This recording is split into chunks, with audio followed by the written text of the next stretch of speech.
Après Jesco, abattoir de Port-Boué et Adjamé village, c'est au tour de la casse d'Abobo de subir le courroux des bulldozers du gouverneur d'Abidjan, accompagné des forces de l'ordre depuis le 20 août 2024, sémant le désarroi chez les ferrailleurs. Ce vendredi 23 août, dépêché par le président Laurent Gbagbo, le secrétaire général adjoint Mangonebi, en charge d'Abobo, d'Anyama et de Brofodoumé, est allé s'imprégner des réalités du terrain et apporter le soutien du parti et celui du président Laurent Gbagbo. Il est accompagné du fédéral d'Abobo et des membres de son cabinet. Une fois sur les lieux, les ferrailleurs sont venus en grand nombre écouter l'envoyé du président Laurent Gbagbo.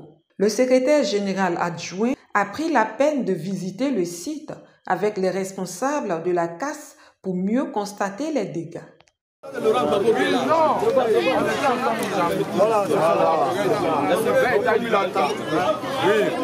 opérateur comme c'est de l'argent faire rentrer à l'État. Mais regardez, il paye des impôts. Malgré le cœur meurtri, l'ex-candidat aux élections municipales à Abobo a eu des échanges fraternels avec les sinistrés. C'est l'émoi, les visages tristes, jetés dans le vide qui en disent long sur les dégâts. Des magasins qui constituaient des seules ressources de revenus pour certains sont détruits avec tout le contenu.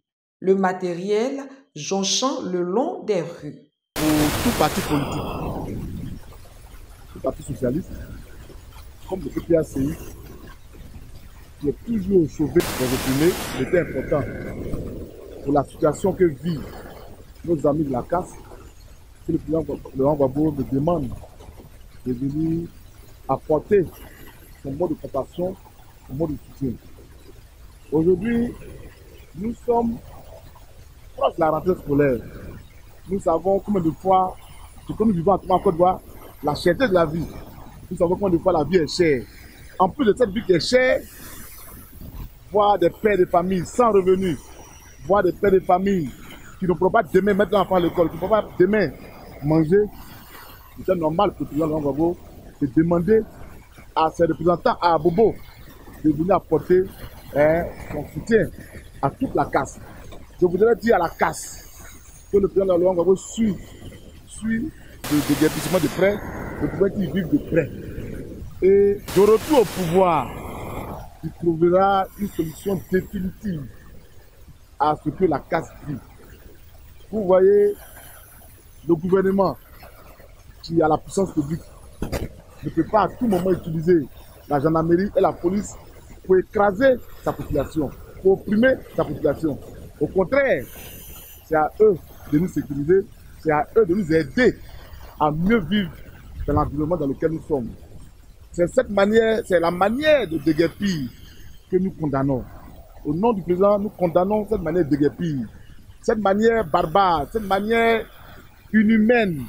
Dans tout ce que nous faisons, dans la gestion du pouvoir d'État, il faut avoir une dose d'humanisme. Et c'est cette dose d'humanisme qui manque à nos amis qui ont aujourd'hui le pouvoir en main. Donc je voudrais rassurer nos amis de la casse qu'ils ont le président Laurent Gbagbo avec eux aujourd'hui et toujours. Quand le moment sera venu, lui-même, il adressera un message de compassion. Vraiment, il y a quoi à eux. On est ensemble, nous sommes tous à Bobolais. Ceux qui vivent là, tout le monde peut vivre pareil. Parce qu'aujourd'hui, avec ce gouvernement, personne n'est à l'abri. Soulagé de savoir que le parti du président Laurent Gbagbo est venu les soutenir, les ferrailleurs expriment leur reconnaissance. Nous, on le félicite, on lui dit merci pour le soutien qu'il apporte à la ferraille. Parce que le président Gbagbo Laurent, il est toujours au chevet des opprimés. En tout cas, moi, je le connais pour ça. Parce que je l'ai beaucoup côtoyé. Et je sais que le message va passer. Et peut-être qu'au retour, il aura bien les causes de la part du président Laurent Gbagbo. Et demande au gouvernement de revoir le site qui va abriter désormais les ferrailleurs. Car selon eux, le site n'a pas la capacité de recevoir un minimum de 35 000 ferrailleurs. Vraiment, aujourd'hui, on est mécontent pour ce que le gouvernement nous a fait.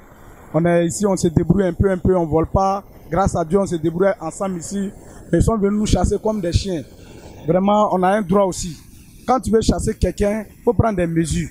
Depuis, ils ont dit qu'on n'a qu'à quitter, on n'a pas refusé de partir. Mais on dit on n'a pas un coin.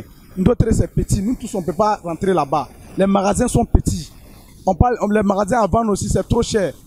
Donc, on dit, pardonnez, donnez-nous un site où on peut rentrer là-bas. Même si c'est nous, mais on va construire. Bon, ici, d'abord, nous, on paie beaucoup. Regardez les magasins de bail que nous, on a pris. Moi, j'ai au moins 2 magasins de bail ici que j'ai pris à combien de millions. Bon, qui va me rembourser? Je ne sais pas. On me dit encore de quitter, je n'ai pas place encore pour partir. Où je vais mettre mes bagages? Je ne sais pas. Bon, on va faire comment? Franchement dit, ils n'ont qu'à chercher une solution. On est des humains. Ils n'ont qu'à penser à nous. On ne veut pas partir sur l'eau. Quand on va sur l'eau, qu'il n'y a pas de travail là-bas, vous vous plaignez que non, il y a travail ici, qu'on ne veut pas travailler, on est des feignants.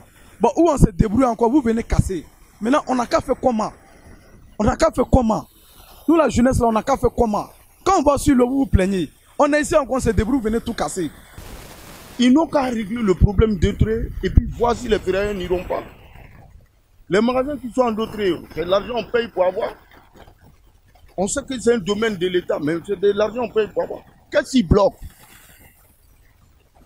Moi, j'aimerais que les autorités aillent ici d'autres demander à ceux à qui ils ont remis le site artisanal de d'autres, les demander qu'est-ce qui se passe. Ils n'ont qu'à mener les petites enquêtes. Mais au lieu de venir se jeter sur nous. Vraiment, pour ça, moi, je ne suis pas d'accord. S'il y a des places en d'autres, comme ils le disent, qu'ils aillent mener les enquêtes, ils présenter les sites. Ils savent à qui ils doivent donner les sites pour que les frères aillent là-bas. Voilà. Ce n'est pas un entêtement. On paye l'eau, on paye le courant, on mange. Un coup comme ça, venu comme ça, on passe. On est dans partie d'autres. Une autre, il n'y a pas de place là-bas. On s'assoit dans le magasin là, 10 personnes.